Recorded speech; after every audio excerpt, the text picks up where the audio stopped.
through anthropological studies of later hunter-gathering societies, as well as through the evidence of very early agricultural ones, we see that female status tended to be much higher than it was in the later, more populous agricultural societies that gave rise to cities. So there were societies, pre-agricultural and pre-urban societies, amazingly, where women were essentially allowed to manage their own pregnancy, to manage the timing of childbearing. And to a surprising extent, it appears they were able to do so, and not just through infanticide, which is well documented in some hunter-gathering groups to have been under women's control, but through much more sensible and safer, given the dangers of pregnancy and birth, especially in pre-modern times, contraception. And what's known about ancient contraception is that there was often rather effective contraception. You wouldn't want to rely on it today, but from a population perspective, it actually could well have had an impact on birth rates.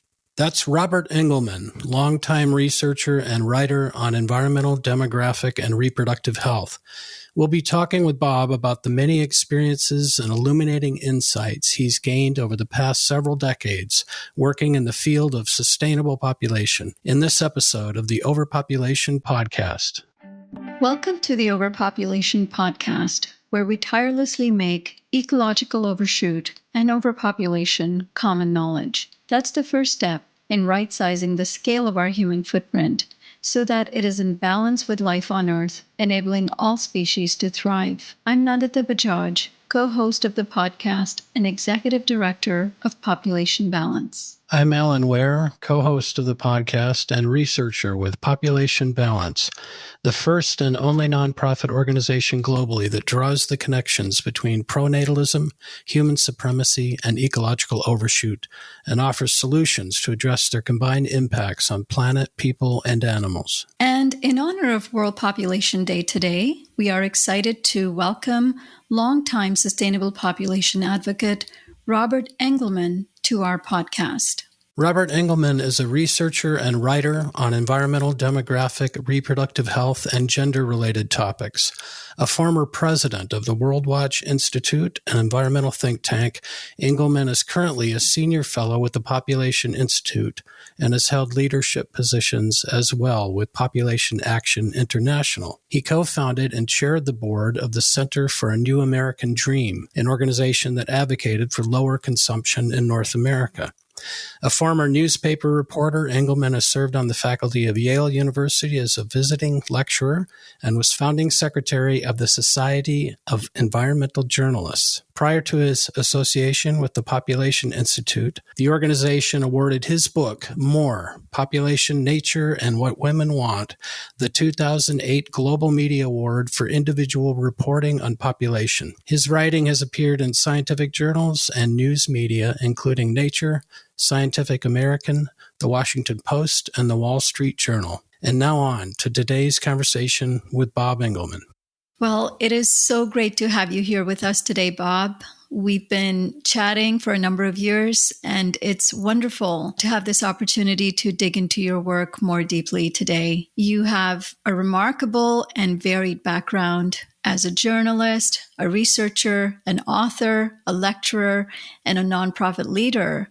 And in all of those roles, you've been exploring the interaction of population, reproductive health, and the environment, while also trying to create a sustainable future for people and the planet. Thank you for your tireless work over the decades and for joining us today, Bob. Welcome to our podcast. Well, thank you, Nandita. I've very much enjoyed interacting with you since you've taken on your current role with Population Balance. Enjoyed getting to know you, and I appreciate the kind comments. I'm honored to be with you and Alan today, and I look forward to our conversation. Wonderful.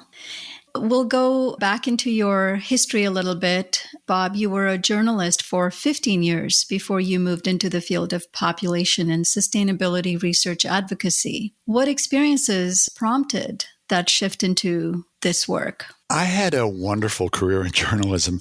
I had the luxury of covering politics, including some presidential campaigns, the federal government, the Supreme Court, and foreign affairs, as well as a lot of local issues when I worked for a local newspaper for a while in the Midwest. And all of this collective experience brought out an interest in making connections, and I suppose played to a developing passion for finding responses to problems that could improve the situation, could make things better. While I was as a reporter, I traveled to Haiti and elsewhere in the Western Hemisphere fairly extensively. I spent almost a year on a journalism fellowship in Latin America as a reporter for the Associated Press and freelancing for U.S. newspapers. And later in my career, I spent several years in a Washington newspaper bureau covering science, health, and the environment.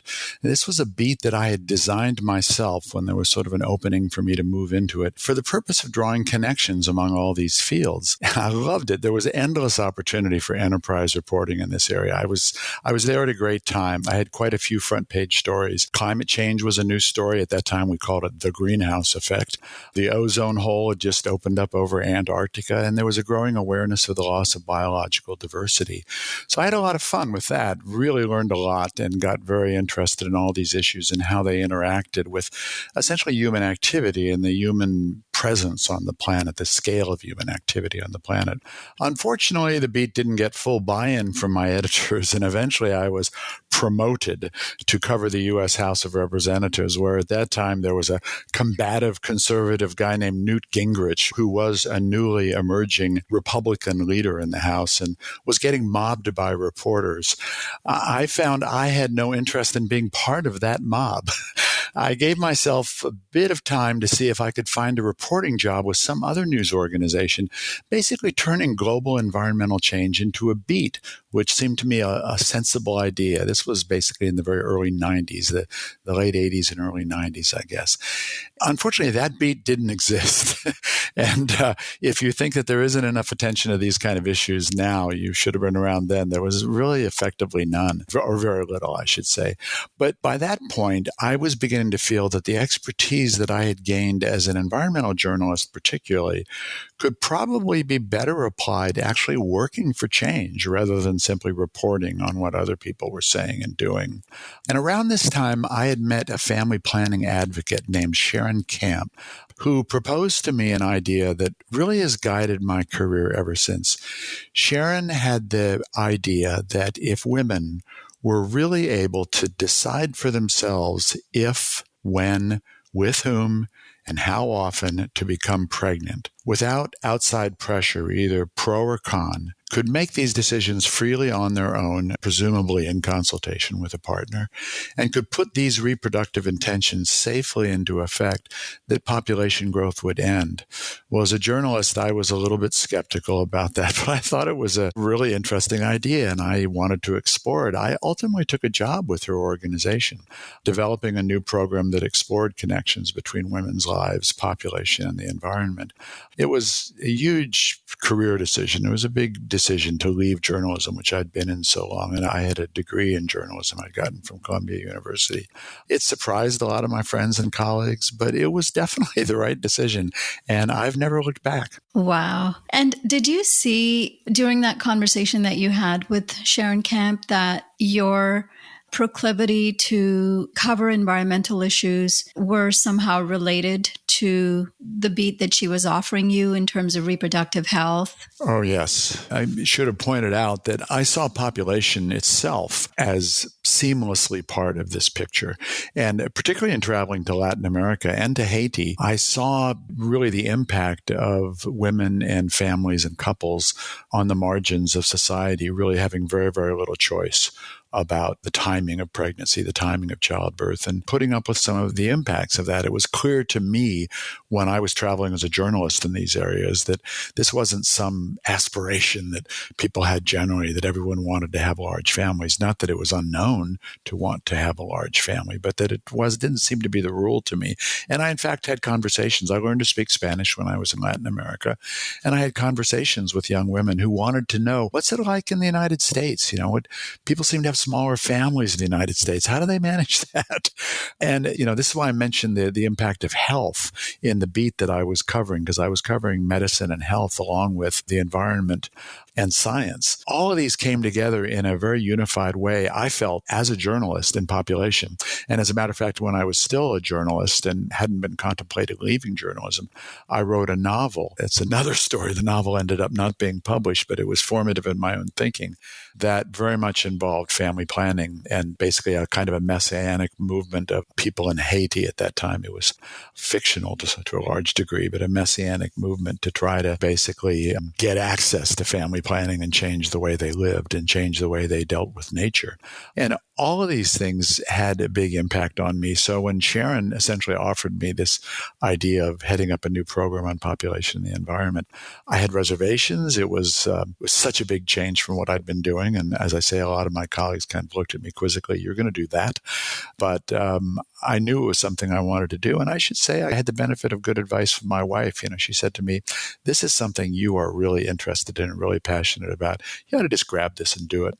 And that's what I ultimately did. And that was the work that you were doing with Population Action International. That's correct. Yeah, actually at the time it was named the Population Crisis Committee, so it had an even more edgy title, particularly from the perspective of today. So that made it to leave basically having been an Associated Press reporter and working for a major Midwest newspaper, the Kansas City Times.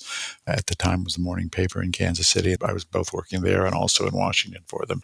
And then the news bureau I worked for was Scripps Howard News Service, which serviced about 350 newspapers. So to sort of leave this kind of prestigious journalism job to go start a new program with the Population Crisis Committee struck a lot of people as unusual. And, it was a little hard for me too. But actually, when I joined the organization, I said, "I think you really ought to change your name." And they were supportive of that idea. They'd had the idea too. And we ultimately came up with Population Action International. Interestingly enough, the organization later abandoned even that name and now is just known by the initials PAI, which says a lot about the evolution of how people have seen this population issue. That's kind of interesting in itself. Yeah, we definitely want to unpack that with you, the taboo that has become of this issue over the last few decades, which you've been privy to in your own career. And then was it after a number of years that you ended up joining World Watch Institute? Yeah, I worked for similar to my journalism career, I guess. It was around 15 years with PAI, and I ultimately became their vice president for research. But I missed the environment, and there was a time actually when basically Population Action International was kind of, as a result of its leadership at the time, losing some of its interest in actually probing some of the environmental issues that I was most interested in. And, almost through mutual agreement, my interests were increasingly lying in a more holistic look at the environment and its relation to population and the lives of women. I was already writing my book, More, Population, Nature, and What Women Want. So I really was wanting something more holistically engaged with all of these issues together. And essentially, I got an offer to be a vice president, sort of a comparable position with the World Watch Institute. It's no longer really active, but it was a renowned, pioneering, actually, environmental think tank that had pioneered a lot of work in water scarcity and renewable energy and biodiversity loss and all sorts of areas of the environment, but had been pretty weak on population. And they were, in fact, interested in expanding their work on population. So it was a great opportunity. And that's when I worked for the World Watch Institute for a number of years. That is a fascinating shift of careers over the course of these decades. But what we found so admirable about your path is your interest in actually remaining committed to the intersection of population, reproductive health, and the environment. Because we often see them, even in current narratives, being separated. And people often make it problematic to talk about both in the same way, as if we were somehow separate from nature. I kind of like to joke that one reason I've remained so committed to it is that there's so little competition. I'm not a very competitive person. And no, I mean, more seriously, I really feel it's a niche that is critical, really critical to the survival of human civilization. And referring to your own organizational name, a balance between humanity and nature. I'm very pro-human. I'm not remotely misanthropic. I want humanity to have the largest population possible, just as Paul Ehrlich once said, over time, not all at once. And in order to imagine how that will be possible, that humanity and all of the wonderful things things that humanity has done and achieved, the arts, literature, interesting political arrangements, you name it, for that to last for centuries and millennia to come, I think it's critical that we recognize that scale is just so important, that when we are in balance with nature, when we have been in balance with nature, as we were, let's remember, for some 300,000 years before the rise of agriculture, things go pretty well, both for humanity and for nature. When we get out of balance with nature, as we have been, I would argue, going back really to the evolution of agriculture, but more so critically as the Industrial Revolution grew and changed the way humanity did things, then there really is the possibility not only that all kinds of aspects of nature are degraded, but we threaten the ground on which we are sustained. That seems to me really obvious, and I guess part of my sticking with the issue has been something of a frustration that I know you feel as well, that this is not recognized better, more clearly, or that this is seen as somehow threatening or problematic, the various problems that prevent it from being talked about a lot more and explored a lot more and acted on a lot more. Yes, so well said. So this is the 15th anniversary of your 2008 book, More: Population, Nature, and What Women Want.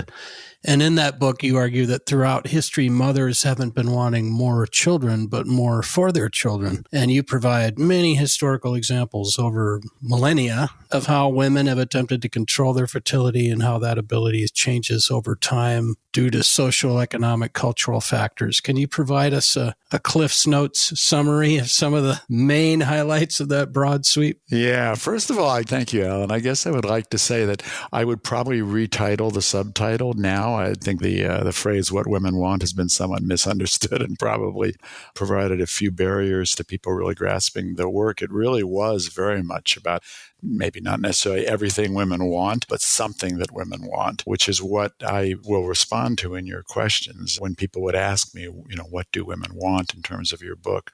One of the things I would say is they want what men don't have to ask for, which is to be sexual beings without necessarily having to worry about being pregnant as a result. But that also among the things they want is really more for their children rather than necessarily more children if they have children. Certainly the power to not have children and not become pregnant is critical to what women want. Basically, the book is about historical trends in relation to this interest of women. There are two trends that are interesting to observe through history and the evolution of human culture. First, throughout the long period before agriculture, when people relied on hunting and gathering, human population was small, and it was growing very slowly and often not at all. Through anthropological studies of later hunter-gathering societies, as well as through the evidence of very early agricultural ones, we see that female status tended to be much higher than it was in the later, more populous agricultural societies that gave rise to cities. And this oversimplifies a complex evolution that I go into much more detail in the book. But basically, it seems that patriarchy itself followed the development of, particularly of plow-based agriculture, which was partly a response to the fact that human society had kind of grown so large that it couldn't rely on hunter-gathering anymore and couldn't really even rely on the kind of dibble-based sort of poking holes in the earth that women had been pioneers in the very early era of the development of agriculture. But patriarchy seems to have followed the development of plow-based agriculture, the domestication of large animals that often required people with very large upper torsos and wide shoulders, i.e. very often, not always, but very often men, to manage. And this created a subsequent growth of population, and that led to the rise of cities with food surpluses several thousand years ago. Well, large populations, much more so than small ones, particularly of hunter-gatherers, were prone to conflict and warfare as more people needed more land, needed to migrate, and they kept bumping into each other.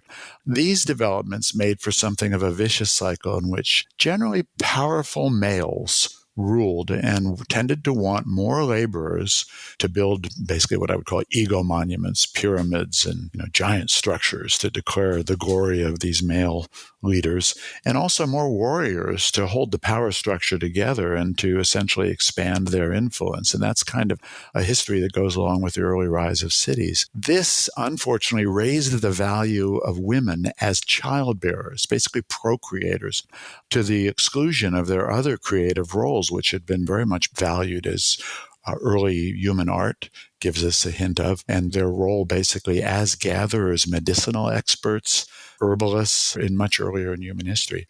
So the progressive diminution of female status and power until quite recently is one historical trend. The other trend, very much related to the first, is women and girls' progressive loss of reproductive autonomy and control over their own bodies. And that's obvious as the stress on their childbearing increased. There are examples from deep in history and from all over the world, as I document in the book, of women's interest in managing and timing the frequency of pregnancy. For one thing, you have to remember that in early days, women could look around them and see their mothers and aunts and siblings, sisters, frequently die in pregnancy. They knew that pregnancy was not exactly a safe enterprise, and they also probably were a little more clued into than men were in history to recognize the connection between sexual intercourse and conception and pregnancy and childbirth. So there were societies, pre-agricultural and pre-urban societies, amazingly, where women were essentially allowed to manage their own pregnancy, to manage the timing of childbearing. And to a surprising extent, it appears, and the research that I did convinced me, they were able to do so. And not just through infanticide, which is well documented in some hunter-gathering groups, to have been under women's control, but through much more sensible and safer, given the dangers of pregnancy and birth, especially in pre-modern times, contraception. And what's known about ancient contraception is that there was often rather effective contraception. You wouldn't want to rely on it today, but from a population perspective, it actually could well have had an impact on birth rates and fertility. And then there was also the role of midwives who go back, I argue, and found through research, I was not alone in arguing, it was basically other people's ideas, frequently women anthropologists' ideas, that midwifery and midwives go back to the very earliest days of human separation from their primate ancestors. It may have played a big role in bipedalism. Midwives were very active in helping women avoid unwanted births as well as having safe births. It's a fascinating story, and it propelled a lot of the research in my book. But like women's status, women's management of the timing and frequency of reproduction was increasingly limited and repressed. And eventually it was all but stamped out as patriarchy evolved in most of the world. Now, happily, this trend reversed, at least in much of the world during the last 2 or 3 centuries, particularly the 20th century. But lately, it seems to be returning in many places to the sad historical pattern of the past. Finally, we see evidence in history as well as today that when times are hard economically, socially, or environmentally, human fertility often decreases. Now, at least this is true when reproductive management is possible for women and their partners. And that strongly suggests the interest of women in closely monitoring their circumstances and conserving the benefits of careful parenting by limiting family size and focusing on fewer children. And there's evidence of this throughout history, and I give examples in the book. Yeah, I like the examples you have of the emmenagogues. Is that how you pronounce it? Emmenagogues. Yeah, that's a word you're not going to see very often in spelling bees, unfortunately. A very important word. Yeah, that they're used to induce menstruation, these different plants that I've also seen in North American medicinal plant guides that Native Americans and European colonists used. And this is everything from snake root to common milkweed, mugworts. I mean, you list probably a dozen different plants that women were looking for and knew the efficacy of to try to prevent pregnancy. You also mentioned pessaries. Pessaries, right, which essentially can be placed in the vagina and block sperm from reaching the fallopian tubes, which is something that obviously it's the principle of the diaphragm and female and male condoms. But there were lots of plant pessaries that were able to be used. And also there's good evidence that women and perhaps men as well in ancient times were aware of a really important principle of modern contraception, which is that if you use 2 at the same time, you're going to be much better protected than if you simply rely on 1. So there is some evidence that women may have used pessaries and emmenagogues or other plants that apparently could have limited their fertility in various ways. So using those kinds of principles, and then of course there is withdrawal, which was probably known for who knows how many tens or hundreds of thousands of years, which isn't something that is ideal as a contraceptive today. But again, on a population basis for cultures that were conscious of and able to use withdrawal successfully, particularly if they were using other contraceptives, that could easily have resulted in family size that was pretty close to what people were wanting to have based on their environmental circumstances at the time. You give some interesting information about the witch trials and some of the research that shows a lot of them were older women, postmenopausal, who had knowledge of plants, probably emmenagogues and pessaries, and were herbalists and health specialists of different types. So it's interesting that as part of the patriarchy, combined with the religious system, that you go through the axial age religions, Judaism, Christianity, Islam, and others that you mentioned, they became more sky god oriented instead of earth mother goddesses and very much more male oriented. And the witch trials seem to be a culmination of that kind of process. And then in the 1800s, there was the whole men pushing women out of health altogether, right? As they were trying to professionalize medicine. Right. Sort of removing from women the responsibility that midwives had for the whole field of obstetrics and gynecology. And yeah, as I say, it's been pretty consistent evolution through time as populations have increased. And I think there could be connections between the increase of population itself and the kind of adjustments that have been necessary in human culture and human technology that helped encourage essentially the taking away of women's power, both personal power and collective power. The power of midwives, for example, to be involved in this area. But there's a lot of writing that makes very, very clear that men were aware that there could be hazards to sort of allowing women to decide for themselves or women to be involved in the whole process, which they pretty much owned until quite late in human history, of birth, safe birth, and pregnancy and conception, and as well as abortion and other areas. Yeah, one of the interesting things, how with the domestication of animals, engaging in agriculture, the value of women as procreators was elevated at the expense of all of the other roles that women were playing pre-agriculture, pre-urban time. And part of what you mentioned is there was a need for more warriors, more laborers, more people on the farm, just a need for more people. Something that we're also looking at in kind of contemporary society, a very similar narrative of pronatalism and how it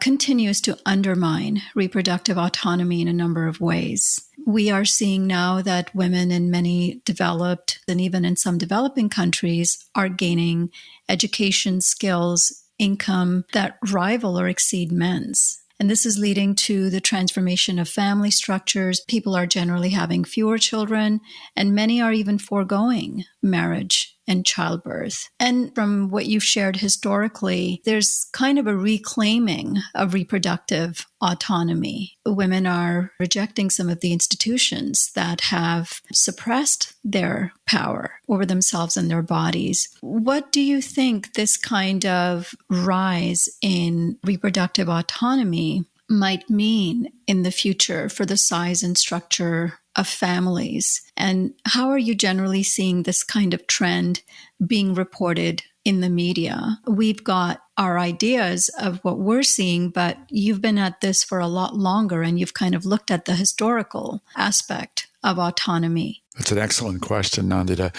I have seen this consistently as basically one of the best news stories going right now, the changing view of the family, particularly among women, and women's increasing ability writ large over the past several decades and even a century or more, ability to achieve their own reproductive intentions as one of the most positive trends, positive factors in the direction of human society.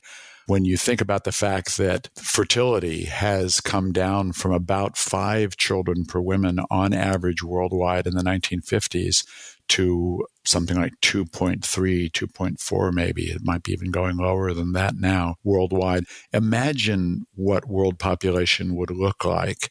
And along with world population, climate change, food security issues, water scarcity, so many environmental issues and probably social issues as well. Imagine if fertility had stayed at 5 children per woman from the 1950s to today, the 2020s. We would probably have well over 10, maybe even 11 11 billion people in the world right now. And we're not doing so great in managing the world with 8 billion people. I've often said this in environmental circles that, when people feel doom and gloom about trends in the environment and climate, for example, I frequently point to the fact that fertility has been falling, and that's a really good sign for the future of the planet. However, it's not enough. Obviously, falling fertility is not going to solve all our environmental problems, and it's threatened. And this is what is both, the Chinese definition of crisis. It's danger and opportunity. Women and couples around the world are increasingly wanting to postpone childbearing and really just have 1 or 2 children. I mean, that's been the story now for decades, that fertility has been trending down in almost all the world, not all the world, which is part of the problem, and not trending down consistently or as fast as it probably could have trended down if there had been the right policies in effect. And there's some places where it's still way higher than what women really, I think, want. But in general, women and couples want to have fewer children. Raising children today is increasingly expensive and stressful, and there's ever rising uncertainty about what kind of world, environmentally, economically, politically, and socially, young people will inherit. So when you talk to young people, and not just in developed countries, you're right now that in developing countries as well, in my experience, and I've spent a fair amount of time with women in developing countries and also read a lot about this, you find that people are increasingly nervous about their ability to raise a lot of children and also the kind of world that those children will grow up in, and that these are playing into feelings about attitudes about family size. But the ability of women to achieve their reproductive intentions is naturally limited by not just their education, as important as that is, but by the accessibility of reliable, safe, and affordable birth control, along with the needed contraceptive information and counseling. And sadly, the importance of this limitation is generally poorly recognized in the media and by policymakers. There are exceptions among reporters and stories. There's actually a news story online right now. It's about the difference in fertility between Tamil Nadu and Bihar in India. Tamil Nadu is well below replacement, while Bihar continues to be well above, I think around 3 children per woman.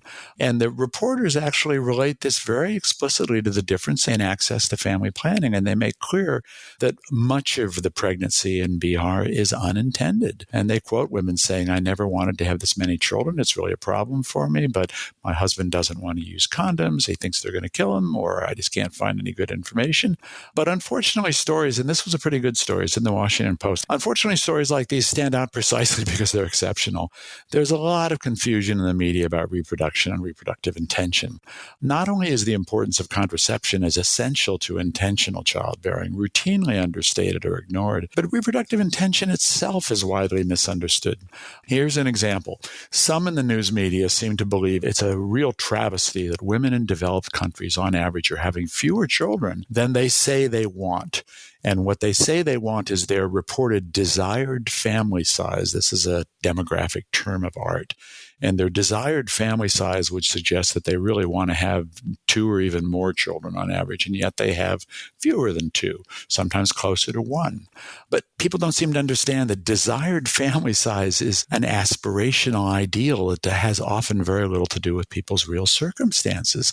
It's something like desired house size or desired car size. In a perfect stress-free world with a secure future, the perfect partner, abundant money and time, people might imagine it'd be wonderful to have X number of children. If you can avoid being pregnant when it's not an opportune time, or you don't have the right partner or the right job or the right home, or you're insecure about the future, you're likely to end up with fewer children than your, quote, desired family size. Instead, you're probably going to have a lower number, which has resulted from your own conscious, month by month, week by week, day by day, reproductive timing intentions to either not be pregnant or to become pregnant. And that's a good thing because it is the result of intended reproductive timing. But society is not adequately supporting the exercise of these reproductive timing intentions based on one's actual circumstances from month to month and year to year. Rather the reverse, the media for the most part seems to imply that having fewer or no children is a bit selfish. It's leading us to economic stagnation, failure of pension systems, loss of collective dynamism. And if only we could support women and men in having the children they're dying to have, they really want to have, somehow all these problems would go away. Now, once in a while in the media, you do see a pro forma nod to the possibility of environmental benefits of smaller families.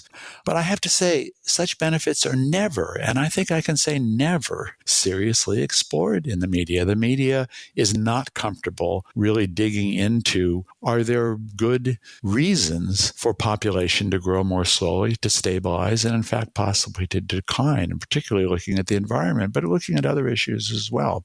Finally, there's also little understanding of demography. So there's this frequent repetition, and it bugs me, of the idea that fertility below so-called replacement value of roughly 2 children per couple essentially immediately causes a declining population. You see this said in the media very often, and it's simply not the case. Population continues to grow for years and even decades after a society reaches below replacement fertility, not just because many developed world societies have an influx of people from other countries to add to their population. But even if they didn't, there are simply so many young people in the populations that there's this momentum of these young people. They're much more numerous than the old people who are, not to put too fine a point on it, are dying to leave the population. That for the longest time, you have still a rising population. It takes decades for the sort of elephant in the snake to work its way to the end of the line, and for you to eventually have what I think is a kind of sustainable population age structure, which instead of being a population pyramid of largely young people and few older people, to be something that we're approaching today in many societies, where you have essentially a population column of roughly equal numbers of people in each cohort. And under those circumstances, replacement fertility does result in absent migration in or out. It does result in a fairly stable population. But journalists don't get this, and that's my main point. I would like to see more demographic education go on in journalism schools and just in the college and certainly graduate level generally, because we're not well informed as a society about how demography works.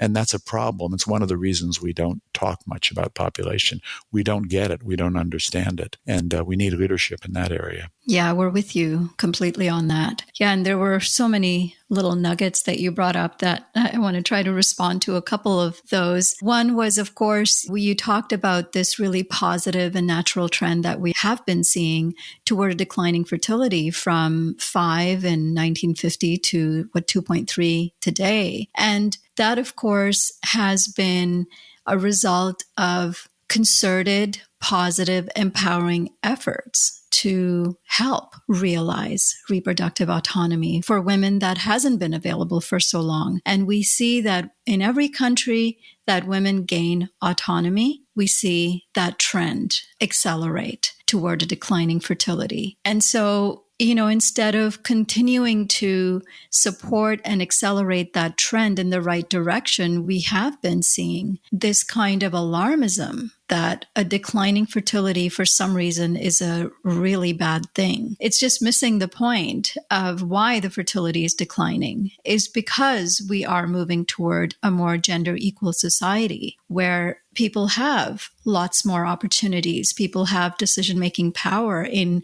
what to do with their lives, both in terms of reproductive choices, but also other life choices. The other thing that was so fascinating, what you brought up about the way the desired family size is being reported. One is, of course, what you're saying, the aspirational desire. It's very different from people's personal circumstances, but also people's desire is not an immutable thing. You might have a desire for 3 children at a younger age, and then, you go through life, have experiences, end up having 1 child and realize that that's completely fulfilling, and you change your mind.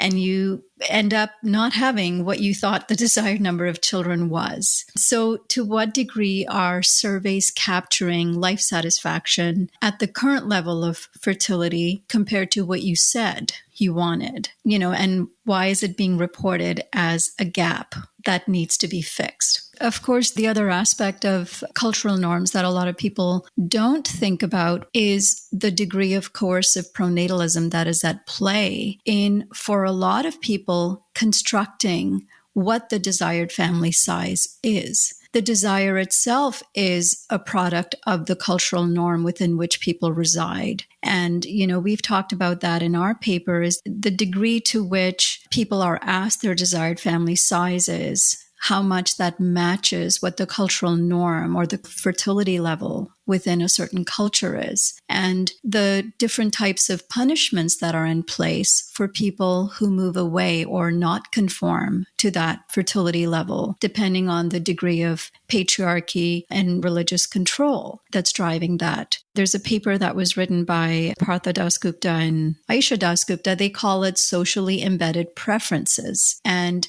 desire cannot be taken at face value without first deconstructing all of the different patterns and norms that are preventing people from making authentic and liberated choices. So that all has to be taken into context when these surveys are being conducted so that we're not adding implicit bias to them. It's a really good point, Nandita. And there was a fascinating discussion I had with individual women and then groups of women in Mali that I actually write about in the book, where in speaking with women individually, when I could really spend some time talking with them, with one other person basically in the room, an interpreter, finding out what their own thoughts were about having children, and then having sort of a focus group with a large number of women in a particular village where I asked these women, so what is the right number of children to have?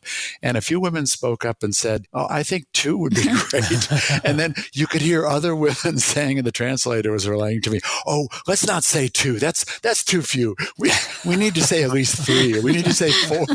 And next thing I knew, the whole group had decided that 4 was the right number. Wow.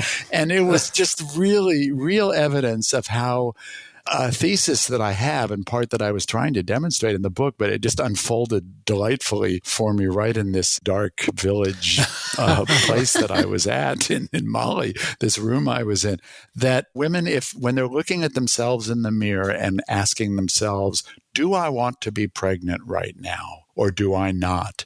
Frequently, I think the reflection in the mirror says no. And yet when they go out and they join the society they're in, their mothers-in-law, their tribal chiefs, their religious leaders, their friends, their peers, the women they see around them who are having a number of children, then what the reflection in the mirror is saying to them is weakened. And they say, well, okay, I guess maybe I should go ahead. Now, I can't be positive how common this is, how frequent it is, but my thesis that I was basically, and I'm not a woman myself, obviously, so I'm interpolating as a man, and I accept that there's some risk and problem in doing that, but as best I can, I'm trying to figure out what women are thinking. I would love to see more research on this question, but I don't see a lot happening, and it's one reason I keep sticking to this linkage, as you've pointed out, because I just feel it's so important and there is so much more work that needs to be done on it. Right. And then additionally, Bob, in your book, More, you state your belief that all government policies have to help women and their partners have children when and only when that is their intention. We fully agree that government policies should promote people's reproductive autonomy. And at Population Balance, right now, we're feeling the need to push back against many pronatalist and often coercive pronatalist policies that are being advanced by governments around the world, especially in response to this panic about the very small actual levels of population decline or projections of future population decline. Are you seeing a growing awareness in the broader community of population-concerned people that some of our energy needs to shift toward pushing back against the increasing prevalence of these explicitly pronatalist policies? Yeah, there is a movement to pushing back on this. There are a number of people who want to push back on it. It's just not enough. I have seen a few very refreshing op-eds specifically pushing back on the idea that we ought to be frightened about fertility decline and even possible future population decline. And amazingly, you often see this in letters to the editor. It's like newspaper readers who write letters to the editor are far more aware of this side of the issue than the reporters and editors themselves, which is always a frustration to me. And on one side, it is important to notice that there is a considerable pushback against the growing criminalization of abortion and efforts to restrict abortion and also to restrict contraception itself. There are some people who want to do that, who are in positions of influence, actually, which is particularly frightening. And that's something that I think people who care about population itself need to be very supportive of. You don't have to be concerned about population to be concerned about the fact that women are losing the power to make their own decisions about when to become pregnant and when to give birth. The recent Texas judge that had this blatantly religious and ideological overturning of the Food and Drug Administration's safety approval for mifepristone. That prompted a letter from 400 pharmaceutical and related leaders opposing the absurd reasoning of this judge. So that's good. I mean, I think that the fact that this kind of thing is happening and that there is this outrage that's almost society-wide against these kinds of restrictions of women's management of their own bodies, ability to control their own bodies, is a positive sign that people concerned about population should take encouragement from and indeed should support, even if population is never mentioned. But unfortunately, there's no comparable prestigious community of leaders calling for politicians and the media to stop panicking about fertility decline amidst still growing world and most national populations. It'd be great if demographers worked to educate policymakers and journalists about how fertility, mortality, and migration interact to affect age structures and population size and momentum, but we don't see that happening. It'd be nice if leading demographers and other social scientists would team up with environmental leaders to describe the environmental, social, political, economic benefits of gradual population decline based on people's reproductive intentions. It'd be nice if there were more research, well-funded, rigorous research on these connections. And it would also be nice if people would recognize that it isn't just better education for girls and women, which is a point that is frequently sort of more safely made about fertility when fertility is addressed at all. Well, if women get access to education, if girls get access to education, their fertility goes down. That point is occasionally made in policymaking circles and in the news media. But it would be nice if there were more people recognizing and more thought leaders educating the public about the fact that even education has to go in tandem with access to reproductive health care and specifically access to family planning commodities and counseling and services of all kinds so that people can actually use contraception reliably, safely, and affordably to become pregnant when they want to be pregnant and not to be pregnant when they don't want to be pregnant. And that's something that needs a lot of work. Support for this financially, by the way, is stagnant. It's not recognizing that even if we assume, as the media often assumes, that there's going to be some sort of population stability coming fairly soon, that fertility is declining and so population is sort of bound to stop growing, quote unquote, on its own in just a few decades or before the end of the century. Nobody is thinking about the level of contraceptives that would require, given the larger number of women and men, young people in their reproductive age, and then that population continues to grow.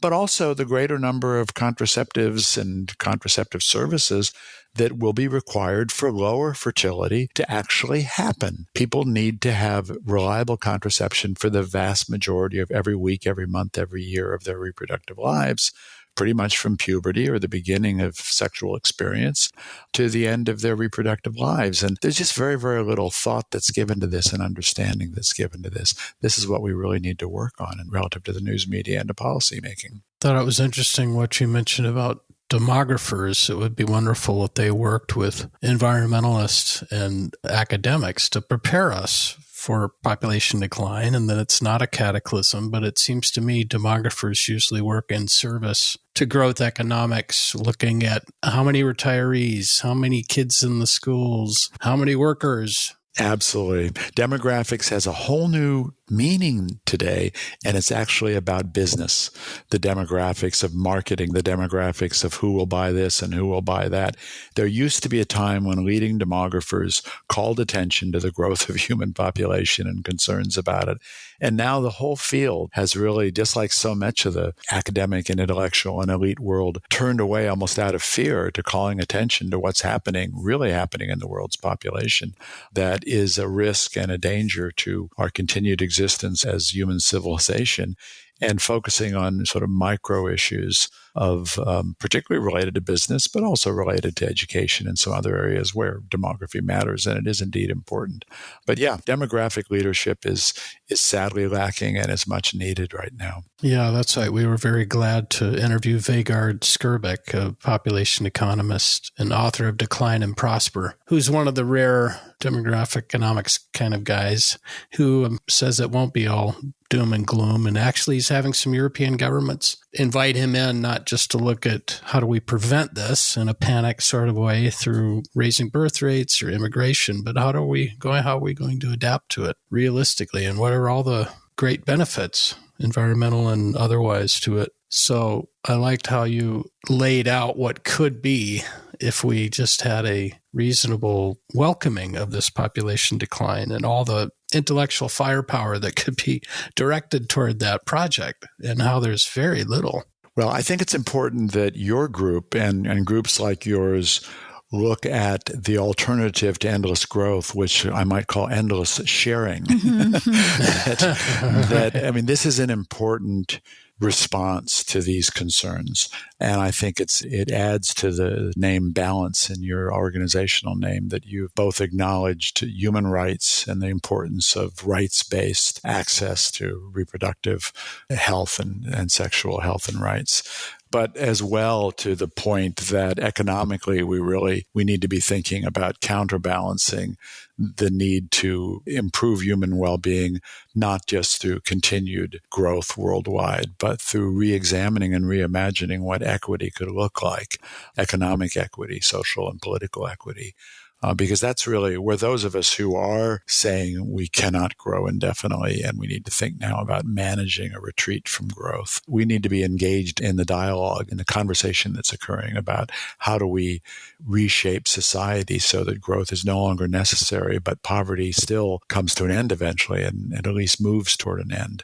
That's a really important discussion that you're touching on, Alan. Right. And we definitely have tried to balance a concern with consumption and population. And unfortunately, we often get a pushback from a lot of commentators that it's all about consumption. You shouldn't be addressing population.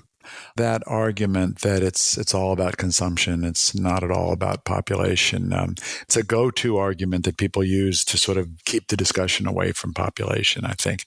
It's more ideological than it is scientific, certainly, although there's just enough science or data behind it to give it a semblance of a certain amount of power. I often compare that to the argument that it isn't the height of a rectangle that determines its area, but the width, when obviously it's both height and width. But there's certainly a lot of truth to the fact that the wealthy or high consumers of the world are emitting more fossil fuel carbon dioxide into the air. And that's part of the inequity and injustice that we need to be working on. There's no question we need to work on it.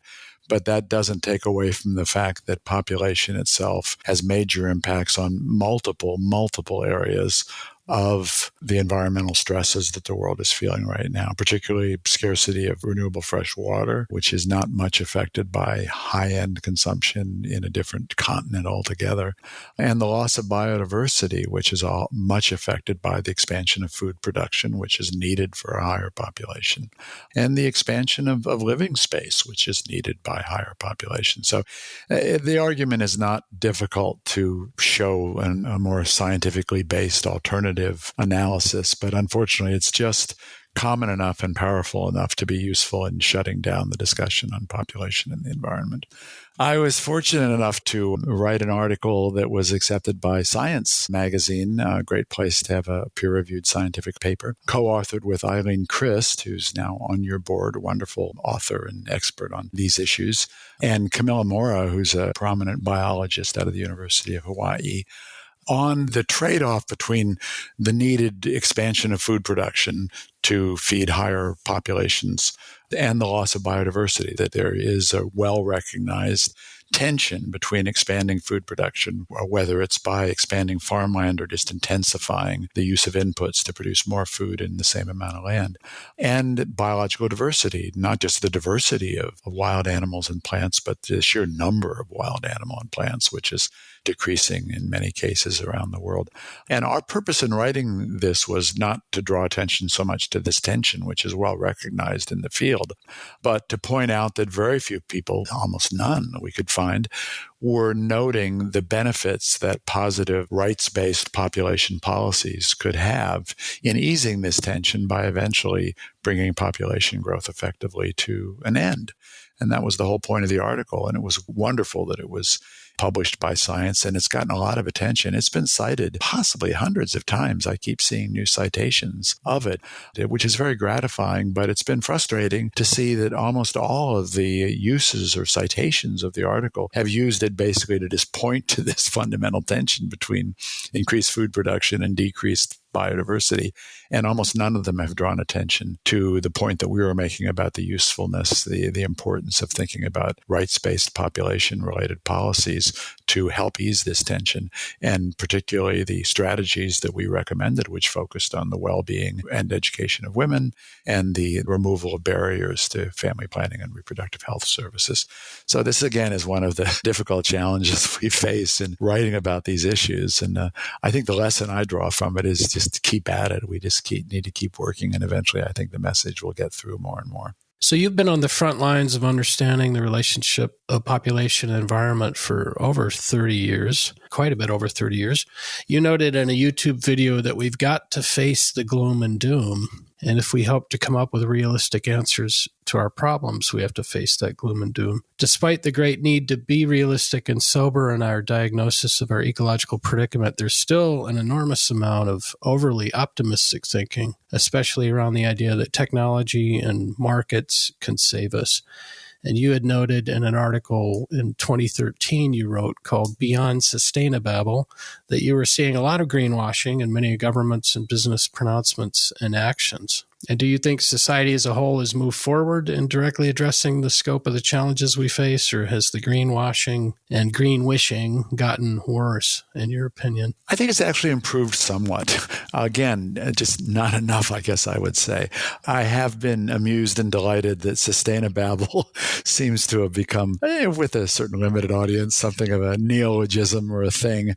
And this article has been cited a fair amount. And most of the people citing this particular article, a chapter in a World Watch book, seem to get it. They understand what I was trying to say, that a lot of the discussion of sustainability and things being sustainable, sustainable fish or sustainable clothing or sustainable airplane rides or whatever, that it is a kind of babble. It's that sustainability is too vague a term. And there are more commentators suggesting this now, that it's not enough to rely on what some people have called hopeism, which I think is another great term. Hopeism being the kind of the addiction to the idea that, well, we can always hope. Hope will pull us through. And, we've got to come to our senses on these problems eventually. So we will, because we must. Quite frankly, as a society, even if we're recognizing the importance of acting, and I think we are increasingly, and I think that's good, but as a society, we're far from acting with sufficient urgency on the range of very high-risk problems that stem from an imbalance between human activity and the needs of the non-human world, whether it's the living world or, in the case of climate change, just the physical and geological world. That's why organizations like Population Balance are so important, I think, to call attention to the issue of coming into balance. I do see a lot of positive activity coming from young people, the movements of people like Greta Thunberg and the child-free movement on the part of a lot of young people. And for individual choices not to have children if you don't want to have children. I think this is real progress. I didn't see this happening in a big way when I wrote that article 10 years ago. So I find this exciting. But we can't expect young people who are so pressed themselves by these problems to solve them on their own, either now or in the future. And we can't expect a handful of commentators who are calling attention to the sort of over-optimistic approach to dealing with these problems to actually find the solutions, we need a lot more people engaged, and we need a lot more intellectual leadership. And that's, again, why policymakers, academia, and the news media are so important in seeing that these problems are indeed urgent and to a large extent existential and need to be dealt with on that level. And I haven't seen that happen yet. I think we're moving in the right direction, but we still have a long way to go. As a former journalist, what advice would you give us and our listeners about the best strategies for getting more and better coverage of the population issue in the media? Well, it can be discouraging, but I think it can also be encouraging. I think that part of the key is to identify and cultivate journalists that appear at least somewhat open to population factors and interaction of population in the environment, or they're covering issues where the importance of population is especially obvious. Say, for example, water scarcity or biodiversity loss. I have found it useful sometimes to email reporters individually, not write necessarily copying the letters to the editors, but just writing to them privately, one-on-one, no BCC or CC, privately to discuss population issues and to try to make what I hope are helpful and positive and reinforcing suggestions about their coverage that might bring in a little bit more about population. And somewhat to my surprise, a number of these reporters have really given me their attention, and we've had some positive interactions on them. Whether it's going to have a positive result of their coverage, I can't say I've seen tons of examples where it was obvious they took my advice, but it offers at least the possibility of teachable moments and influence to journalists. And then I think trying to find opportunities to address organizations of journalists whenever possible, or perhaps students who are interested in going into journalism so that you're building your efforts into the future. You can offer yourselves as speakers to groups like the Society of Environmental Journalists, at whose annual conferences I've presented several times on population issues to considerable interest, I might add. And then particularly when you're writing, whether it's a letter to the editor or op-eds or other articles, try to find a diversity of authors to join you. And I don't mean not just ethnically or gender diverse authors or those who come from developing countries, although I think that is important to show the diversity of interests around these issues, but also authors that bring credentials from other fields of inquiry so that the people who are judging whether they want to publish your work can see that it isn't just sort of the population activists on this issue, but people who are prominent in other fields are concerned and seeing the importance of these connections. And then try to design projects and articles that demonstrate the importance and the wide potential appeal of the cause so that you are seen as not just, an isolated individual sort of self-interested interest group, but really have a broad diversity of people who are seeing how important this is to the world as a whole. But I think my main advice to you wouldn't be so much strategic or tactical, but actually attitudinal, which is keep at it. Just don't be discouraged when something you've written or proposed is rejected. Have courage and stamina. This is a long-term game. It's not about the short term. This is about big wiggles, not little wiggles. Continue to look for new avenues to get the word out. Realize that there's never been a time since human numbers surpassed 1 billion, and it's at 8 billion now, when the concern about population and its growth has actually disappeared. There are always people who can understand and who do understand that no tree grows to the sky and that no population can grow indefinitely. It's common sense, really, that simply needs to be said out loud, often, and as clearly as possible. The issue is not going away. I think you can be confident about that as you continue to do your work, even when you face obstacles. Groups like Population Balance are always needed and going to be needed to point the way to responses that are fair, just, non-racist, and beneficial to women, girls, family, and communities. The benefits of this work are multiple. They're beyond the essential one of bringing humanity to sustainable population levels in balance with the rest of the planet. Continue to make clear your values on rights-based reproductive autonomy, on equity, and on justice. Never give up. Think of yourselves as a flame that cannot be allowed to snuff out because it is needed more than ever right now. And it will be needed even more, shining more brightly than ever tomorrow, next year, and beyond. Well, those are absolutely lovely words, Bob. Thank you so much for not only the wisdom that you've shared with that advice, but also you are a remarkable example of someone who has been doing this exact work for decades and haven't allowed your own flame to be snuffed out. So thank you for such a great interview. And also, we're so glad to have had this opportunity to chat with you about all of these things and to also see how much overlap there is in the work you've been doing for all these decades and the pathway that we're on through population balance right now. So thank you. Well, thank you, Nandita and Alan. It's been a wonderful pleasure to talk to you about these issues. And given my excitement and commitment and passion about them, it's tremendously encouraging for me to see you and population balance taking on these issues and working hard on them. And it's just great to realize that there are people moving in this direction and taking this on who are younger than I, frankly, even if you've had fewer decades of work on it, so that I can be confident that the work will be carried on, because that's absolutely critical. So thank you very much for your important work and for your time today. That's it for this edition of the Overpopulation Podcast. Visit populationbalance.org to learn more. To share feedback or guest recommendations, write to us using the contact form on our site or by emailing us at podcast@populationbalance.org. And if you feel inspired by our work, please consider supporting us using the donate button. Also, to help expand our listenership, please consider rating us on whichever podcast platform you use. Until next time, I'm Nandita Bajaj, thanking you for your interest in our work and for all your efforts in helping us all shrink toward abundance.